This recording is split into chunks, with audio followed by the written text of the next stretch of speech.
Hello, everyone, and welcome back to Bears on Tap.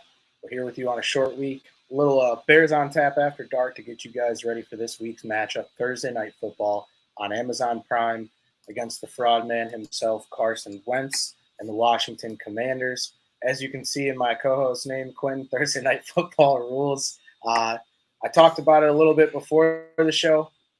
Everybody's going to talk about how much they're not going to want to watch this game, and everybody is going to tune into this game. But let me check in with my co-host, and then we'll get into some of the numbers and what we've seen so far, because I know Quentin's done a lot of research on probably the worst offense in football, if you will. It's one of the worst. I mean, I'm doing good. Glad to be back talking to everybody after 48 hours since the Bears' harrowing loss. But yeah, I've spent a lot of that time since we were last on here watching Washington football commander team film, and they are, I think, not good is a nice way to put it. The best way for me to describe it is like I was mentioned to you pre-show. Usually when I do these preview articles and videos, I pick one team, one game of theirs that's going up against an opponent the most similar to the Bears. So if I'm looking at Washington's offense, I want to find a defense that has some cover two principles in it, has someone connected to Eberflus, his coaching career, or something like that. And as I was going through their film, like I picked a game, and the whole first half was just ugly. And they were down a lot of points at halftime, and it was just like, I can't use this because it's all garbage time from here. Their game plan's out the window. What they want to do didn't work, and I couldn't really tell what it was because it was all dysfunctional. So I go on to the next game, have run into a similar issue. Go on to another game, I'm still feeling the same way. Like, it's just like nothing is working. I can't get a feel for what they're even trying to do because none of this stuff is working. It's just like 3-and-out punt, sack, turnover. So I end up just like scrapping together 3 different games of that. And like, I usually try to find the good plays for the team because it's like, you think the good plays are the stuff that they focused on in practice, stuff that they like wanted to hit. But I had a hard time finding good plays from first halves. And then second halves, they tended to be trailing, and it was just perplexing. Like, I mean, that's what this offense has been this year. And I didn't have the Tennessee game available, which they were more competitive in than they had been. And the only other game that they've been competitive in is week 1. And you don't really want to use week 1 for scouting for week 6 because they have 3 that they're putting a month's worth of time into that game plan, and that's not really relevant to what they're going to be doing in week 6. Injuries and all sorts of stuff. And as someone who did watch last week's game, or at least the last 3 minutes of it, I'll have you know Mr. Carson Wentz threw an interception in the end zone to lose the game for the Commanders football team. Those guys threw it in the last 2 minutes of the game to a linebacker, nonetheless, not even a DB, to a damn linebacker to lose the game. And Titans' money line was never in doubt. But yeah, Carson Wentz has not been good this year. And I think, dude, honestly, so I was looking at their depth chart. They have Taylor Heineke, electric. They have, you want to know who they have behind him? Even more electric. Sam Howell. Who? Sam Howell. He's gonna get some playing time at some point this year. Have you ever just been on the ride for the Sam Howell experience through the course of just one football game? Because it is electric. Oh yeah. In both ways. A few years ago, I was way too high on Howell for like whenever he got drafted, just because I was like, this kid's fun, you know? Yeah, we're a meatball society that when we see a quarterback like that, like a Baker or like a Tim Tebow maybe wasn't as fun in college, but like still, doing the gator chop, all that stuff. So maybe the younger, more innocent us was like, yeah, that's fun. Like, I can't wait to do that when I play. Hey, but I experienced Baker in college. Yeah, exactly. Yeah, you were in college. Johnny Manziel, another one where it's like. Well, I was at Tech Baker's freshman year. I remember the fun season. I remember the first game he started. It was against like Cal. some shit, such a random game. And I was like, this guy's kind of good. I don't know if he'll amount to anything, but then I find myself playing with him on NCAA because honestly, that was the last year that they had NCAA football, if I recall That's correctly, right. which it's Yeah, I coming think back you're right. soon. It's coming back soon. I can't wait for that. But Yeah. dude, if I and then too, you also take into effect this. Ron Rivera this week in the media was asked why the Commanders are in the position in the division that they're in, and if I was able to, I'd be able to put the clip in and tell you, but I can just paraphrase it for you. Ron Rivera basically answered the reporter saying that the reason why they're not in the same position as the Cowboys or the Eagles or the Giants is the quarterback position.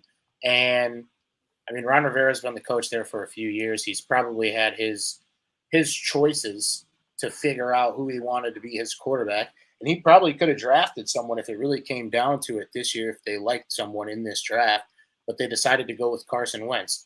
He since reeled back his statements, kind of apologizing, saying that he's been good in some areas and struggled in others. But when it rains, it pours in the NFL, and I just thought that that's a very interesting quote to say about a quarterback at any level. Like, it doesn't matter if it's college, NFL, high school, whatever. To say that blatantly about the quarterback position in the middle of a season, wild. Riverboat Ron's a crazy guy, but still wild. So, what were your thoughts on that? I mean, I think he's a straight shooter. Like, I think he tells it how he sees it, and I don't know how you can see it any other way than that. Like, the O line could be better, yeah, in pass pro, definitely, but also you come across plays where you're seeing Wentz pass up wide open mesh routes 5 yards in front of him, 6 yards in front of him to chuck it deep into double coverage, and the ball's not even close. Like, it's plays like that that leave you scratching your head. Like, there were a few times watching it where I was honestly questioning how well does this guy see the field? You know, what's he seeing here? Or is he just saying, screw it, that I'm going there? Yeah. Sometimes. I mean, obviously he's an NFL quarterback. He can read the field, he can recognize coverages, but like, It's he's like, very inconsistent. fuck it. Deshaun Jackson's down there somewhere. Yeah. Yeah. The Kyler Murray D-hop down there, he'll get it. But all right, so Joey said I used to get smoked in some NCAA. I'll buy a new system just to go head to head. First of all, you will get them cheeks clapped. But if you're still listening, drop in the chat, and if you're also in the chat, who your favorite player and team playing NCAA football was, and then me and Quentin will go through ours. But I'll start. My favorite like single player in NCAA football of any of the years, honestly, those late years, RG3, dude. RG3 was nuts in that game. Like, he could just Yeah. throw the ball 100 yards and run like a 95 in speed. And then I actually played a lot of NCAA 14 on like a PS3 with my old roommate. And anytime I ever played online, I would play with the Oregon Ducks, and it was like Marcus Mariota, DeAnthony Thomas, and a couple other guys that were just all 99s in speed, and it was just unstoppable. I think both of those were 14. Honestly, recency bias because I hammered a bunch of NCAA football 14 in college. But Quentin, if you can remember your NCAA days, what was your favorite team and player? And then we'll get back to the game preview. So this is gonna go way, way back because I didn't play that much NCAA beyond like probably middle school. But like, dude, Reggie Bush and Vince Young were the ultimate cheat codes. Way, way back. Correct. I do remember that on 05 and 10. If I'm being and completely honest, my favorite team and players in NCAA were just the Syracuse Orange Men because it was just hysterical to watch the mascot games with just like giant orange balls running around. Yeah, Joey said you stole mine, but yeah, the mascot game was something. It was a nice touch, but yeah, one thing I will say, and I'm going to say it with my chest, when Trey Lance comes back and is not good at football, like Carson Wentz is not good at football, can we just collectively as a society forget about North Dakota State when it comes to like first round draft picks in the NFL, right? Because As we far won't. as far as yeah, as far as quarterbacks go. Yeah, we only have two, and obviously Trey Lance is in his first year, second year. First year as a starter, second year as a quarterback, and he's hurt. But from what we've seen from both quarterbacks in North Dakota State, not big fan of either of those guys. And then two, if you look at the team that is around Carson Wentz right now, right? This is a team that was predicated on defense a few years ago. They were one of the top defenses in the league. They've fallen off a little bit, I think, since that time. But if there was a strength on this team, it would be the defense. And one thing that I know you've probably saw and caught an eye on is that the over/under for this game keeps going down. This could potentially be like a stinker of a game, but in my eyes, I honestly think that we have more than enough to win this game comfortably. Yeah, I mean, so this defense is still very talented. Like that D line is grown ass men, and they are athletic enough to make a quarterback pay for scrambling. And they can like there were a few times I'm watching the Eagles game where it was like Jalen Hurts against a lot of teams would have had room to get out and hit the edge. Not against this D line. These guys are athletes. They're very talented, very big, fast, strong. You know, the whole Stacey King thing. But like where they lack some of that same kind of athleticism as at linebacker. Their linebackers really, they're thumpers from what I could tell. They didn't do anything in coverage that was like that guy. That guy's impressive. I mean, they're good in the run game, but they're not going to cover a lot of ground against the pass. And they run so many man coverage concepts in the back end that you get a lot of shots for explosive plays. Like you can't run that much cover 3 while blitzing because then it's essentially man at that point. If you got 3-4 routes going out and you're running cover 3 and bringing 6, you're talking straight man coverage at the end of the day. And it's They don't really got the easy to Jimmies get and Joes. explosive plays on man coverage. Like I was saying they I don't got the like a lot of Jimmies. I like a lot of their corners and their safeties, but Cameron Curls is a solid safety. I like him. He's a good player. yeah. Guy that jumped out on the tape for me was Bobby McCain. And he hasn't been good for a while, but like you saw him pointing out plays, recognizing stuff early and taking it away. It was impressive. And Benjamin St. Juste was a guy that out of Minnesota. He played college ball at Minnesota. I remember him from that draft. He sounds like he went to fucking Minnesota. Benjamin St. Juste. That's such a Minnesota name. Long, lanky, good athlete. I had some questions about his generally his kind of football toughness, but I mean he's sticky and he's aggressive out there. I was impressed with him.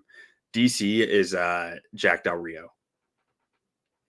DC is someone whose whereabouts on January 6th are in question.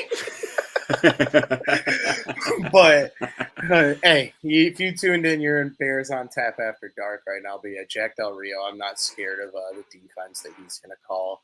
But I think so. I couldn't figure out. I did Google search for a little bit. I couldn't figure out if Jack Del Rio or Ron Rivera calls the plays, but Ron Rivera is very involved with the defensive game plan either way. Yeah, this team's gonna this team's gonna come for you, and I love it. Like it's like this guy played for Buddy Ryan, and he wants to go get the quarterback's head taken off. Dude, it looks like they run a 4-2-5. Yeah, I mean, really, yeah. I mean, you're talking about 4-man front nickel at the end of the day, because so few teams run a true 4-3 anymore. Oh, they're perverts, dude. It's Jamin Davis and Cole Holcomb at linebacker. And honestly, they can get exposed if Khalil Herbert can catch the ball out of the backfield. If we can get Monty the ball out of the backfield, I don't think he'll be outrunning those guys by as much as Herbert, or Treston Ebner. But I think with what we saw last week, right, like in the face of adversity, you're down 18 points at the half. 18 points is more points than we average in a game. You know that, right? Like we don't even average 18 fucking points in a game. And to come out, to take the lead. Obviously, you want to get a touchdown on that drive that made it 22 for us, but to even come back and take the lead in a game like that, where honestly, I wasn't one of them, and I'll never be one of them. But I'm sure a lot of Bears fans turn to another game or put Red Zone or a movie on. You know what I'm saying? Like we've all seen that song and dance, and a lot of times the Bears, when they're down 21, it ends up being 41 before it ends up being us in the lead. I think I said that on Sunday too, where it's just like we're not a team that's prone to come back, but I think this is a game that you're at home. It's a primetime game, right? The primetime stigma. We're terrible on primetime. We lose every time we play on primetime. We're the worst team in primetime history. Put it all to bed. You are the better team on paper. You do have a better defense and an offense that is performing at a higher level. And honestly, like we could just say, Justin Fields is better than Carson Wentz. Montgomery is better than Gibson. That's where I'll stop. Mooney is better than McLaurin, but that's probably that's probably the last one I'll let off. That's a spicy one. Cole Kmet is better than Logan Thomas, but Alop's gonna drop. Okay, so he dropped a little nugget in the chat. So points scored by week: 19, 10, 23, 12, and 22. So we've hit over 20 twice, and I'm going to go out and say we're getting over 30 this week. I think we get our first 30-point game. I said it before we started the show, Quentin. We won't do a full game prediction right now, but do you think that is a feasible number for our offense to score out there against the Washington Commanders? You need Carson Wentz to give you some gifts to get to 30. Like, I still think very highly of this Washington defense. To me, what I'm seeing watching this team is the 2019 Bears. I'm seeing a very talented defense held back extremely by their offense. Yeah, and we know all that all too well with a bad offense and a good defense. If you just look not on the same, because that 2019 Bears defense was like top of the league good. I don't think these guys are top of the league good, but they're top 10. Yeah. Well, imagine if they get Chase Young back. You know, he's a game changer out there. But Joey, who is watching and should be talking right now, but we'll let him speak again. As long as you keep doing the thing at halftime and bringing us back from the dead, you can say whatever you want in the chat. But he says Amir Smith-Marset revenge game. So did you see what Justin said about him? About just like the leadership quote? I think Justin's really growing as a quarterback right now. And obviously, you're never actually going to get what is on these guys' minds in press conferences. Press conferences are all coach speak, all cliche, we had a good week of practice. We did this well, we did that well. We look forward to making it difficult on such and such. And you know what I'm saying? It's all the same shit, different team, different week. And if you actually want to find out, more about a player, maybe listen to like a Draymond Green show or something like that. But not everyone has their own podcast, so it's a little bit different. But I think just the way Justin has been composing himself in game, in the facility, when he's not at the facility, when he's working out. I know all these players always post videos all the time of them working out, but these are the things that you want to see from your quarterback. And one thing that I have always noticed about Justin Fields is he's never actually had like really any big distractions in his life. You know what I'm saying? I've never noticed him like he's never had like the Instagram model girlfriend or anything crazy like that. He's always just been dedicated to football and dedicated to the grind. And it looks like after 1 week, I'm not ready to crown him, but it looks like after a performance like that, it's starting to pay off in dividends, not on a consistent basis, but to the point where against a lesser defense, we can see 200 to 250 yards out of him in a clean game. And I would hope we could get the same out of Justin Fields again this week. I mean, I'd even argue on a consistent basis you're seeing it. I mean, please say more. Last 4 weeks, 70 yards, 106 yards, 174 yards, 208 yards. Tangible evidence that he has gotten better each of the last 4 weeks. 6.4, 6.2, 7.9, 9.9. PFF rating, 40.8, 56.3, 67, 78. I mean, it's across the board. You're seeing his stats jump up game by game. Oh yeah, it's a little. And It's I mean, a stat escalator. It just keeps going yeah. up. I So mean, you get to the top it's not level of like the mall. cement proof, but it's what you're looking for, right? I mean, maybe it started at a lower bar than you'd like, but it's growing fast now. I hope he keeps it going. Well, and it's like what we always say about PFF on this show. Absolutely the worst publication when it goes anywhere against the Bears. But when it is in our favor in a stat like that, we're going to rep that stat and we'll give you a shout out. But I don't know why I'm like 5'2" and I sat so far off camera, but I didn't even show what jersey I'm wearing today. And honestly, Oh yeah, this man, Jerry Azuma. You jag. Hey, if you don't know who Jerry Azuma is, it is probably past your bedtime. But he was an electric kick returner as well. But I saw this hanging in my closet. And I'm like, I'm always a Roquan guy or a Fields guy. I did Forte the other week. I had to bring out Devin Hester.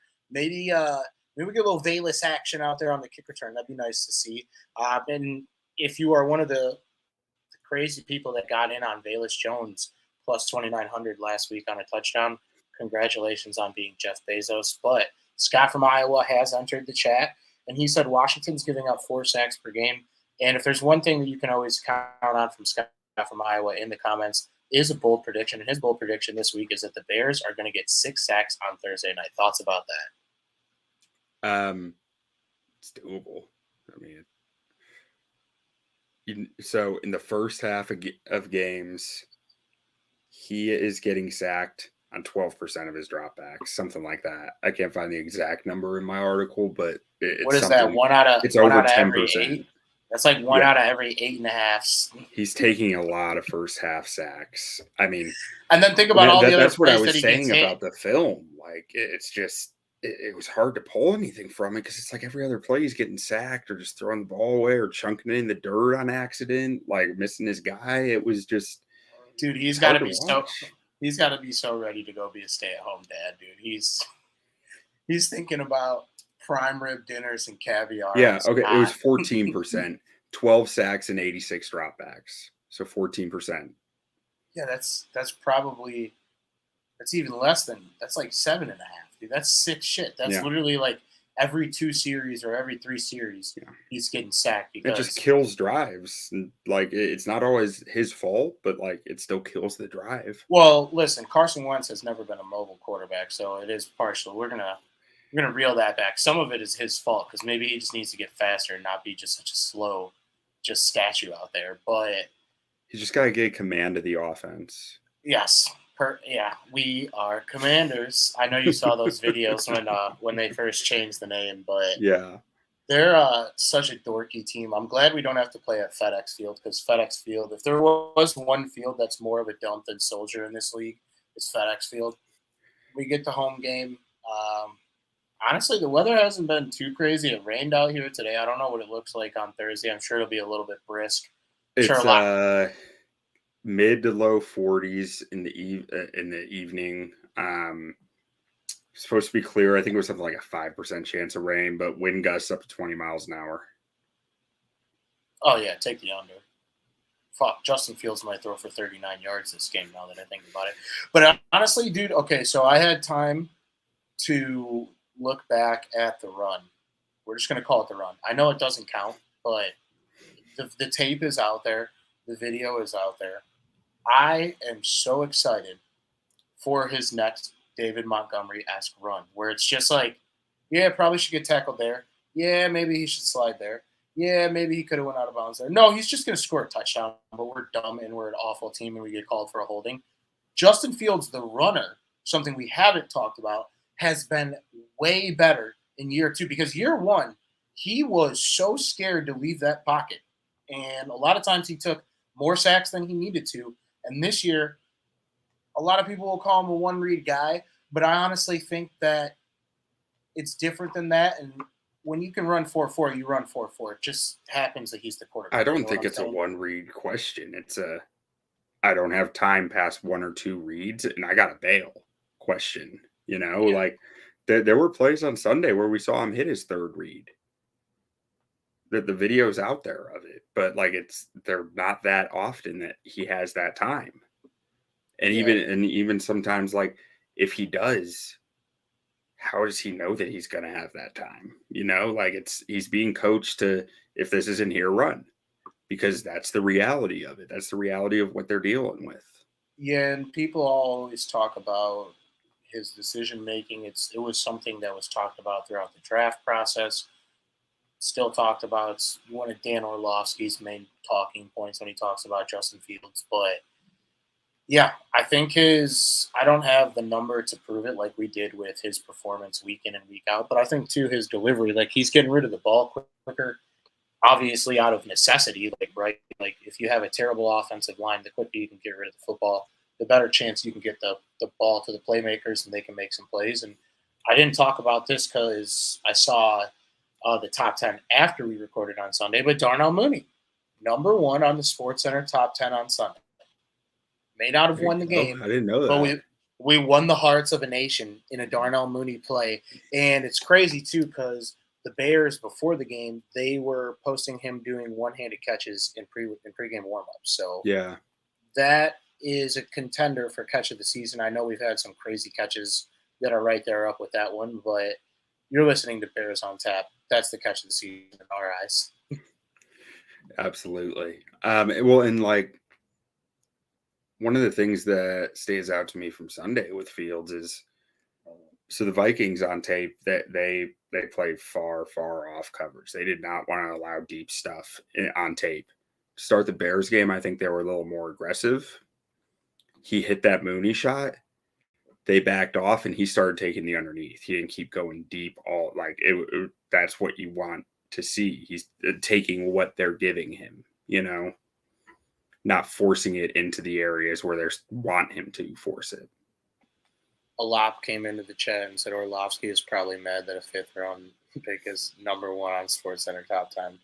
No, Dan Orlovsky is vindicated, and Mark Sanchez got vindicated on the same day. So it's unfortunate, but there is another quarterback that, and honestly, in a worse way, like the way that they vindicated it was the Russ one, right, where he got sacked. Or no, it was Jimmy Garoppolo. He ran out of the back of the end zone and threw a pick six. And, even Al Michaels, his head exploded at the time. He didn't even know what the fuck was going on. And nobody knew what was going on. But, yeah, he ran out of the back of the end zone, and he is vindicated. And then there was a butt punt, I think, which forced a fumble. But, yeah. Dude, our chat has gotten so off the rails today. We're talking about fucking George Pickens. I know you saw the video of George Pickens just pushing the cornerback over to start the play. Oh, yeah. He's been doing that since college, man. That's what he does. Dude, I would have loved to have George Pickens on this team, especially with the way Kyler Gordon had played week 1 through 4. Kyler Gordon played good last week, but George Pickens is an electric factory. Just him looking at the TV getting himself drafted. That's the creepiest video. He's wearing the Pooh Shiesty mask like he was about to go rob a liquor store. Yeah. And then Alop comes back with Devontae Adams better. He pushed the cameraman. Dude, as a cameraman for a sports team, let me tell you, if that happened to me, I'm probably doing the same thing. Obviously, I don't play. I'm not the cameraman for the Chiefs or the Raiders, but I'm not going to be too happy about getting pushed. And I thought that was kind of bush league by former enemy of the Bears.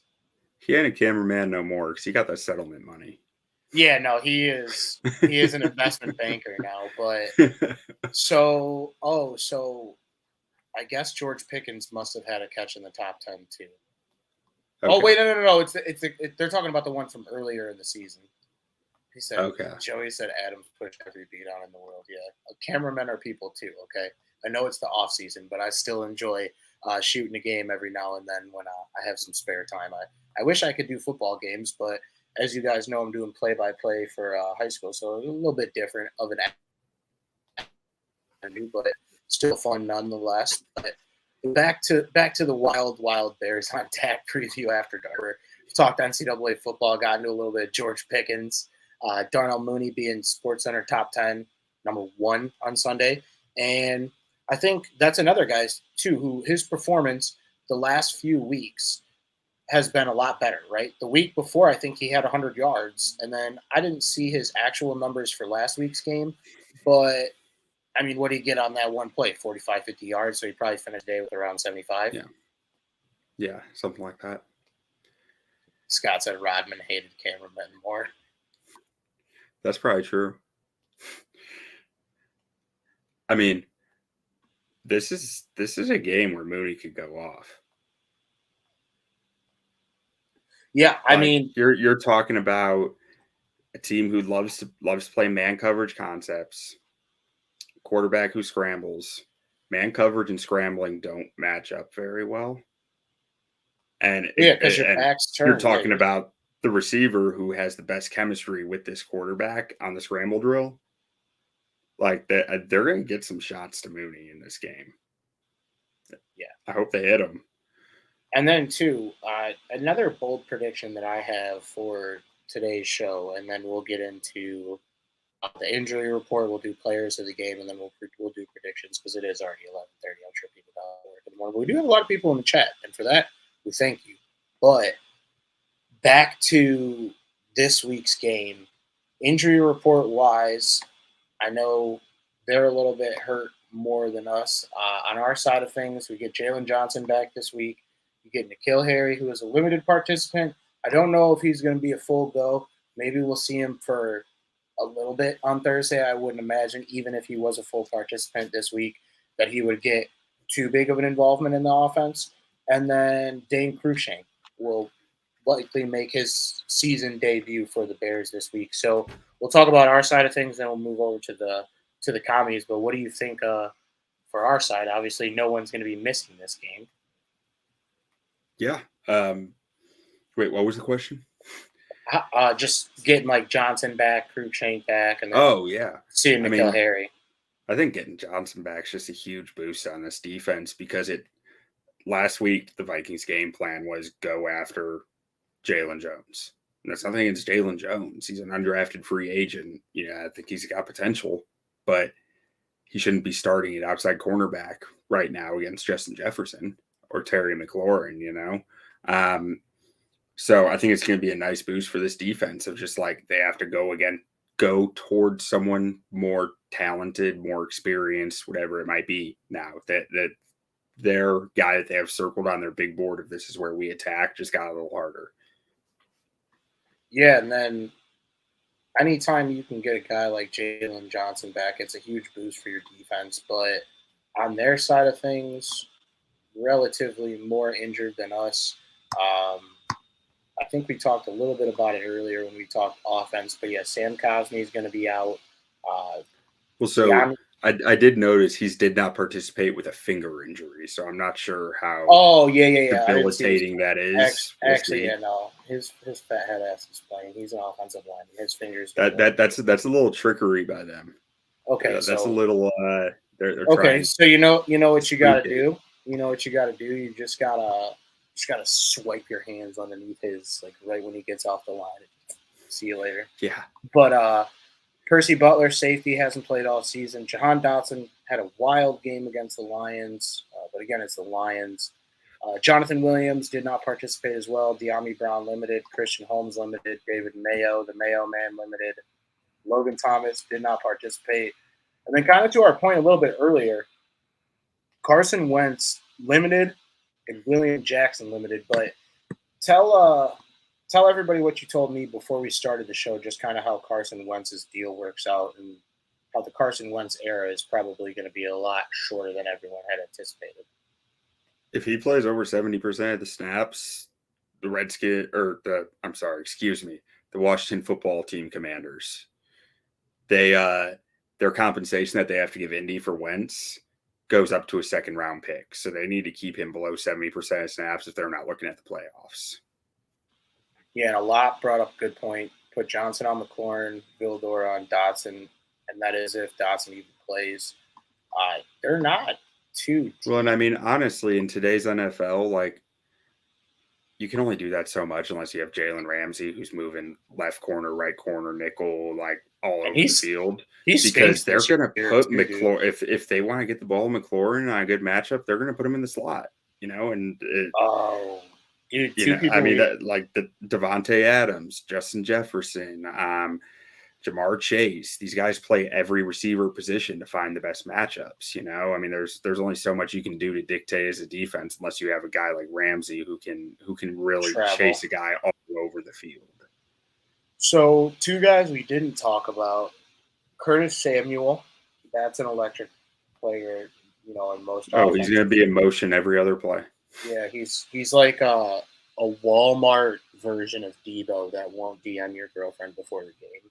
And then Yeah. quite literally like the farthest from like a Debo Samuel, they have Dax Milne. I don't know if you remember Dax Milne from BYU. Just kind of Yeah. like a Amendola type, like just shifty, hard worker, probably first one in, last one out, real lunch pail guy. But I don't know. with He's the dating Zach Wilson's ex-girlfriend. oh, that is, dude. Holy shit. Yeah, what a scumbag. Never mind. He's late to practice. Oh, wow. Yeah. What a shitbag. He doesn't have that dog in him, but he is a decent player. So, well, at least he was Yeah. at college. I haven't seen him too much in the NFL, but kind of like a Hunter Renfrow guy, like a slot guy, someone that usually comes over the middle, can get you 4 or 5 yards in a pinch when you need them, and someone that they're not looking to make like their number one guy, but someone that you can incorporate. And Joey's just now laughing at your comment about Dax Milne. But hey, listen, when you go to BYU, you probably have like 10 trampolines in your yard, and you're not doing a lot of what us normal folk do. So. But other than that, all right, so Thursday night game, short week, our place. Bears are -1, opened up as +100, moved to -1. I've talked about before we started, I might take an alt line. Obviously, I'm going to take the -1 if I take the alt line. Always do that. If you're going to take a team -6.5, that's not the normal line. Always take the other line just in case for a little bit of insurance, or you're eating ice cube fillets for dinner that week. This is not gambling advice, but that's just kind of my little minute on it. But the over-under is 38.5, and I didn't look at really any player props, but we only hammer overs for our players and unders for others, so do with that information what you will. Or whatever fits Quinten. Okay, whatever fits Quinten and Joey's models, and me, anything that's just pro Bears. If it's pro Bears, it's on my bet slip. And luckily, the coins that were lost on the Bears money line was a free bet last week, but the coins that will be spent on Bears money line or -1 or whatever this week, they will return back to the piggy bank and they will double. I promise you that. Yeah, I mean, I'm putting the second I saw it was a pick 'em, I put 2 units on it. It's moved, like you said, to -1 since then. I always like Bears overs, so I'm really hesitant to bet them. But like, I think they're like my score prediction. I think is above 37, whatever it's at now. So, That's such a low total, dude. Like, unless it's yeah, Wisconsin, Iowa, I don't feel those are always traps on either side because you're like, okay, you just need 21-17 for a push. And then you start yeah, watching the game and it's fucking 0-0 at the end of the first, and you're like, okay, just need 38 points at 3 quarters. And I think I know Joey does it a lot. He's usually pretty spot on with his totals. He had quite a few totals that went his way this week, but he usually always bets the Bears totals. And unless I'm betting like the Bears team total, because I'm a psychopath, cannot root for the other team to score points. Some people look at it as like an emotional hedge, right? Like, well, if they're going to score points, I might as well cash in on it. But yeah, for the last week last, was a hammer the over game, but I would not do that. I'm on the Bears. if you just spent the last 3 years betting Bears unders, you got free money. They hit it 56%. Like, and I mean, they're a good defense and a bad offense. So home unders have hit it 67% since 2020. And now that you say two, the weather's going to be nasty. It's going to be 25-mile-an-hour winds. It's going to be 40 degrees. It's not going to be the best conditions out there. For my score prediction, I will go 30-12. Fuck you, me. 12.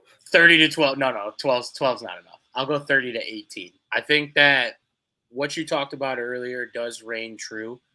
If you have Carson Wentz on your fantasy team, just don't turn the game on until the fourth quarter because this is a team that gets garbage points. But I have to stay in line with what I said earlier in the show. The Bears are going to find a way to get 30 points on the board this week, and the total is 38. So do with that information what you will. But most importantly, and the only way I like to bet on my team is for them to win the game. And if their favorites -1 or money line, if you don't want to mess with that, is probably like -115 or -120, which is still a good bet. If you don't like doing the spread, you don't want to have that like push probability or push possibility, if you will. Still a good bet, but offensively, for me, I think this week's game, I'm going double homer. I'm doubling down on the homer. If you're running a 4-2-5 and you got a defensive back covering Cole Kmet over the middle, I think he finds the end zone this week. I think the physicality, the size, just like everybody else in this team, every week things have started to get better for them, right? Maybe we see a Cole Kmet touchdown this week. I do think he'll have, in a game like this too with the weather, like we talked about, a lot of dump offs, a lot of short passes. I think he'll have a quality game, maybe 50-plus yards and a touchdown. I know the expectations are very low, but that's what I got for my guy Cole Kmet this week. And then on defense, I think you almost have to go with someone on the pass rush, right? Like it has to be someone on that front four because they're just going to be smashing Carson Wentz's face into the dirt. I am going to go Travis Gibson, and I will say he'll have a sack for sure, but he'll also have a couple tackles for loss as well. Yeah, so players of the game, it's going to be Mooney on offense. They're banged up. Wait, what does the injury report say? Who's the cornerback on there? For Washington, let me pull it back up. William Jackson was limited. He's been out for a while. If he's back, that could get tougher. But they've been playing Rashad Wildgoose in the slot, and he's just been getting schooled. Their whole secondary is like the all name team. I think this is a game where they're playing big time matchup with Darnell Mooney against man coverage, and I think he's gonna have a big day. Probably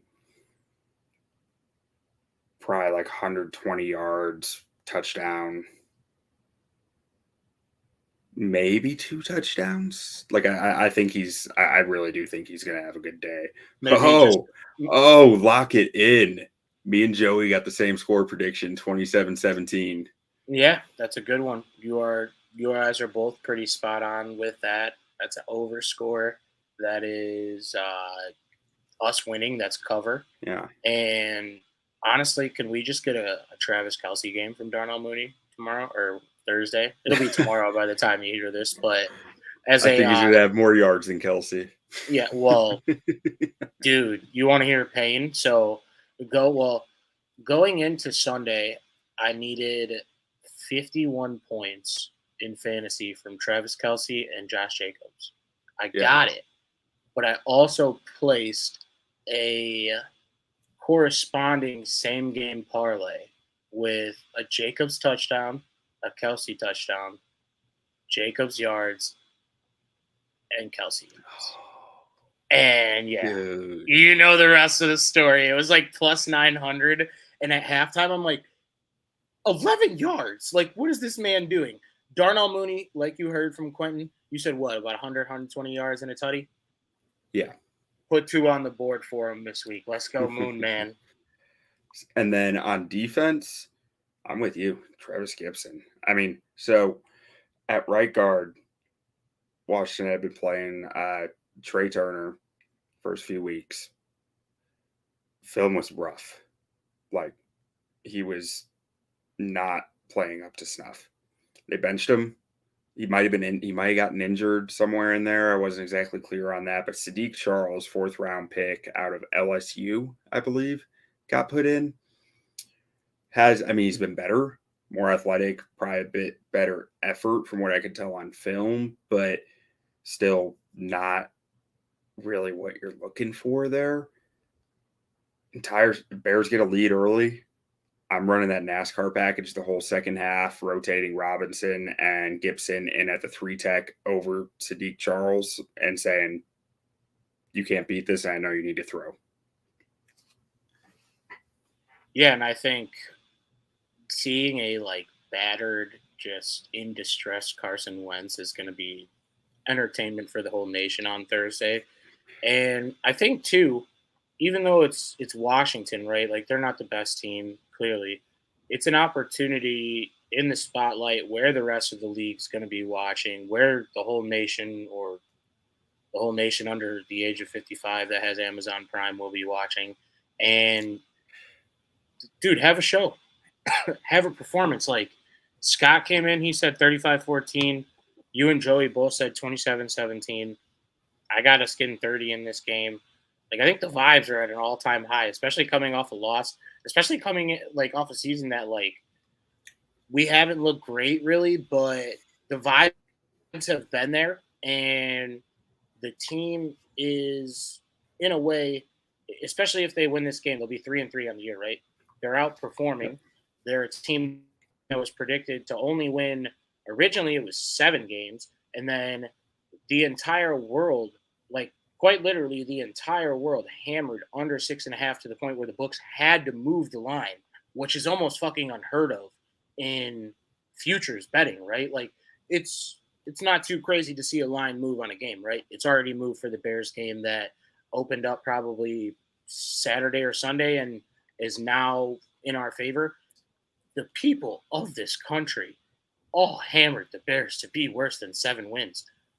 And the people of this country might not win their bet. Yeah. I mean, but we are not people. We've seen it a few times now in Justin Fields' career, which is something that, it's really something that you love to see, is a quarterback who can carry an offense back from a deficit. And that's something that we don't know. I don't know. I watch Pat Mahomes sometimes, but as a Bears fan, it's not something that we really see very much if you're just watching Bears games. And that's exciting. It's like a quarterback is the ultimate equalizer in this league. If he's that dude, if he's him, that's a possibility, and we need to keep seeing, like we said earlier, we need to keep seeing him stacking and improving. But last week felt like that type of game where it's like, yeah, the Vikings are more talented than us, but it don't matter because we got the better quarterback. So you know who has "I'm him" in their Twitter bio? Who? Any guesses? I'll give you one guess. They're on the Bears.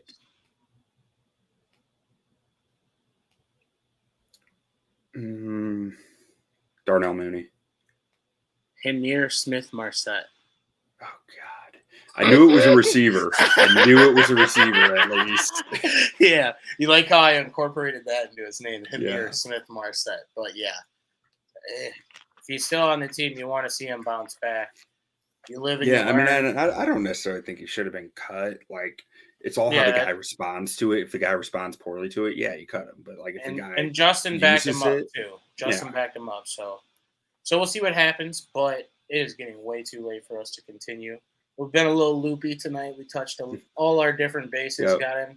Let me throw a few of these Washington Football Commander offense stats out here. Absolutely. From my article. So this year, 79% of the Commanders' offensive plays have come while trailing.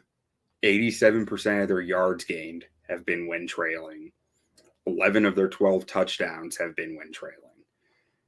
In the first half, they're averaging 4.4 yards per play.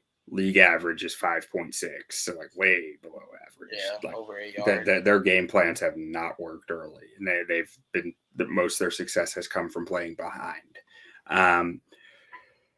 And then, on average, they're trailing 9 points at halftime.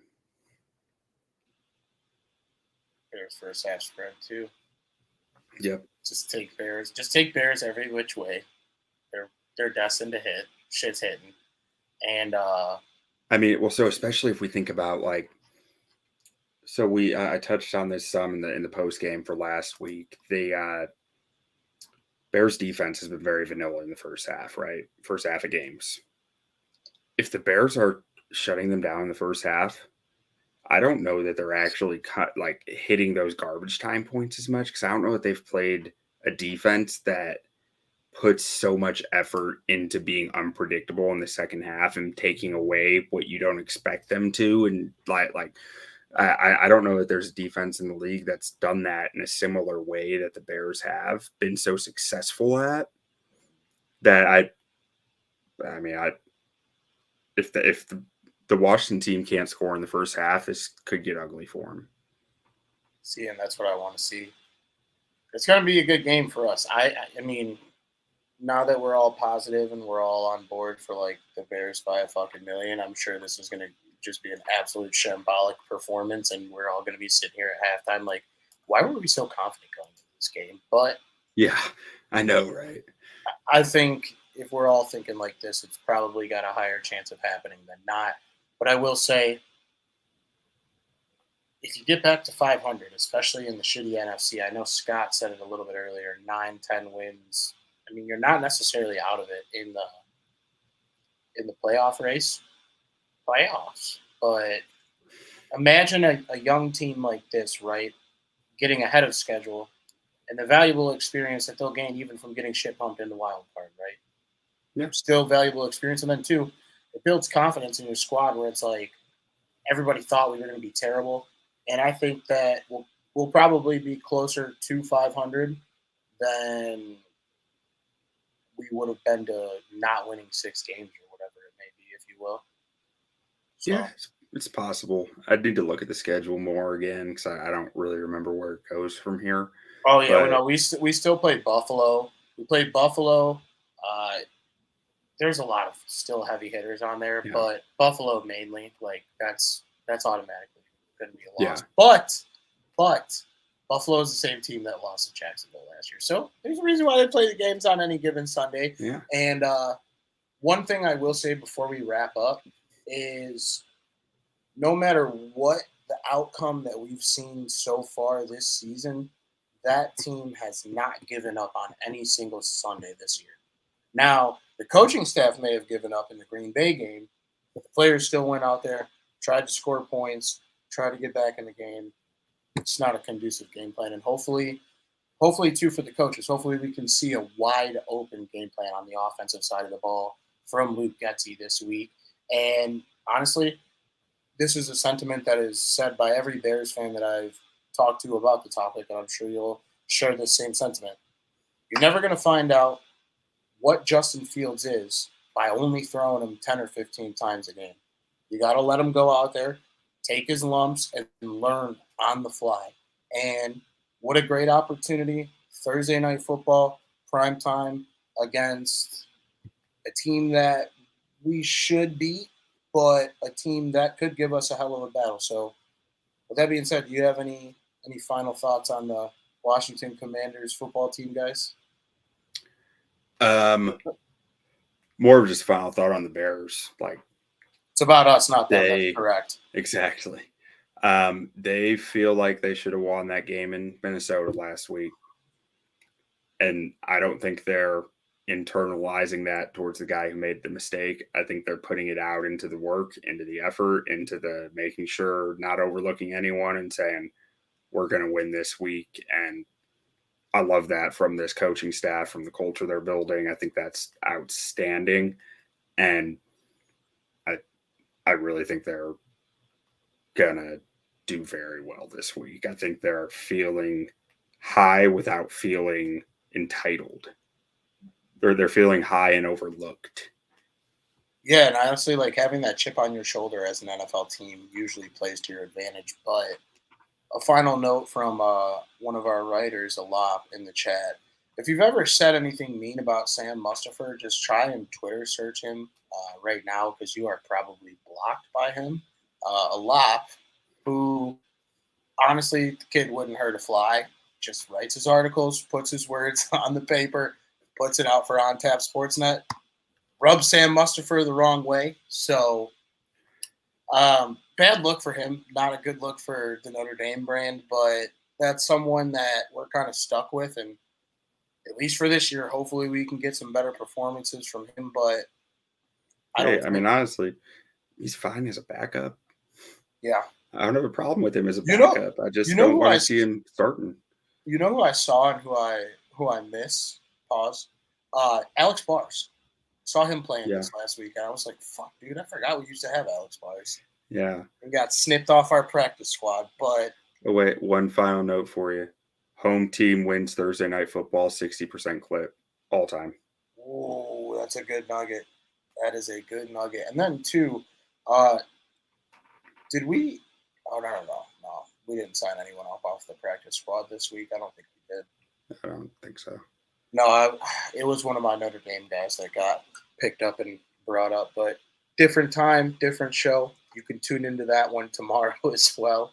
But it's getting a little late for us. We will be back with you guys. It's going to be the late show again on Thursday. So if you're in here tonight, we expect to see some perfect attendance on Thursday night. Come join us, crack a couple beers after hopefully another Bears victory Thursday night against the Washington Commanders. For those of you that don't know, these games are either on Amazon Prime or NFL Network. I have to double check. Such a dork for bringing that up and then not double checking to see which one it's on. But I know for a fact it's one of those two channels. So make sure you have all your ducks in a row before the game. And if not, I got a little website. Just shoot me a DM and I'll send over the link if you don't have either of those. But find a way to win a football game on Thursday night. Short week. Scott from Iowa just corrected me here, and he said Amazon Prime. So if you got Amazon Prime, you're in business. If not, find a way. That a way all 22 cast that they have is like the most beautiful thing I've ever seen. Yeah. No, and they are a terrible football team. And I expect us to pummel them back to the Capitol, back to the commies lifestyle, because we are Commanders. No, I'm just kidding. We are Bears on Tap. This was Bears on Tap, presented to you by On Tap Sportsnet. I'm your host, Brandon Suarez. You can follow me on Twitter at Bdon300. You can follow Quinten at BuckHisStats. And like I said, win, lose, or draw, because the draw is always a possibility with these two stinkers on the field. Stay tuned, and we'll be back with you guys Thursday night to recap it all. And we'll get a long week, too. We get kind of a little bit of a bye week, too, because it will be Tuesday, Thursday, and then we won't be back on the mic again until next Wednesday. So come get some Bears on Tap while you still can for this week. We'll be back with you guys on Thursday. We really do appreciate you for listening, and bear down. Game of the century. Bear down. Strap Mustafer to the rocket ship via Joey.